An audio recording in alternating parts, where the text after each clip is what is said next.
నమస్తే. హాయ్. ఏందన్నా రేవంత్ రెడ్డి గారి పరిపాలన ఎలా ఉంది తెలంగాణలో? రేవంత్ రెడ్డి పరిపాలన ఎట్లా ఉందంటే ఇప్పుడుకి మా అందరు జనాలు నమ్ముకున్నారు. ఒక బిఆర్ఎస్ పార్టీ, ఒక కేసీఆర్ పార్టీ నుంచి నేను ఒక సర్వసామాన్య వ్యక్తిని.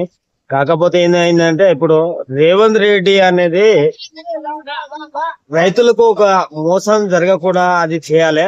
రైతు భరోసా అనేది, రైతు భరోసా ఎప్పుడో అయితే మన ఇది వానాకాలం అది కూడా ఆగింది.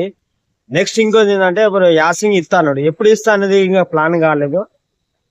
ఆ యాసింగ్ ప్లాన్ మొత్తం పోయింది. వర్షాకాలం ప్లాన్ పోయింది. యాసింగ్ కాలం వచ్చేసరికి 7,500 రూపాయలు 7,500 రూపాయలు ఇస్తా అన్నారు. అతను కేసీఆర్ పరిపాలన 5,000 రూపాయలు. ఈ అందరూ వీళ్ళు ఏం చేసినంటే ఈ 6,000 రూపాయల నుంచి రైతులకు మోసం చేయడం కూడా కరెక్ట్, సరైన సంబంధం కాదు. ఒకటి, నువ్వు ఇచ్చింది ఏది అయితే ఉందో రైతుల కొరకు, ఇవాళ రైతు లేకపోతే నువ్వు లేను, నేను లేను. రైతు లేకపోతే నువ్వు లేను, నేను లేను. ఒకటి, ఐటీ కంపెనీ నడపాలంటే సరే మాట్లాడు, వినబడుతుంది కదా.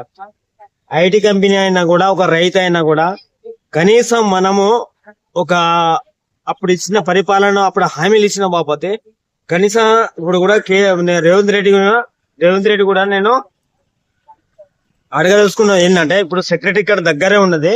ఇక్కడ కూడా నేను వాళ్ళ స్పెషల్ ఆఫీసులు పెట్టాను. స్పెషల్ ఆఫీస్ గురించి నేను మాట్లాడదలుచుకున్న అవసరం ఉంది. నా పేరు రాజేందర్, మాది వరంగల్. బట్ ఇంకో ఏంటంటే కనీసం రైతు భరోసా కనీసం ఖచ్చితంగా అమలు చేయాలి. 26 అన్నావు, అప్పుడు ఏదో సంక్రాంతి ముందు అన్నావు.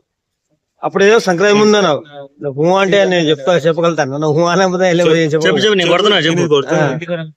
అయితే అప్పుడు సంక్రాంతి ముందు ఇస్తా అన్నారు, అంతకు ఇస్తా అన్నారు. ఏంది కరెక్ట్ సర్పంచ్ ఎలక్షన్ లో, ఇప్పుడు నేను తెలంగాణలో సర్పంచ్ ఎలక్షన్ ముందు ఇవాళ ఎందుకు అమలు చేశావు? అవునా కాదా? ఇది కరెక్ట్ అయినా అడగాల్సిన మన పద్ధతి. రేవంత్ అంటే నేను కాంగ్రెస్ నాయకుడే యాక్చువల్ గా. నేను వార్డు మెంబరు. ప్లస్ ఏంటంటే పబ్లిక్ తెలియజేయడానికి ఏంటంటే మనము మన అమలు ఏమైతుంది, ఏడుదాకా వచ్చింది అనేది నువ్వు ఏం చేస్తున్నావు. నీ ఐటీ కంపెనీ హైడ్రా అన్నారు. ఇప్పుడు నీకు హైడ్రా పెట్టినావు.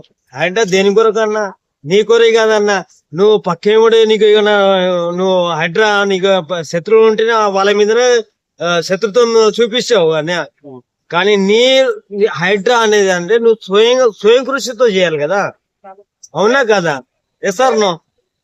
అందుకే చెప్తున్నా, నేను రేవంత్ రెడ్డి గారు నేను మాట్లాడేది ఏంటంటే ఒకే ఒక మాట, రైతులకు ఏ మాత్రం అన్నా ఖచ్చితంగా నువ్వు ఇస్తా అంటే ఇవ్వు, లేకపోతే నువ్వు పక్క తోబెట్టు, నువ్వు రాజీనామా పెట్టు.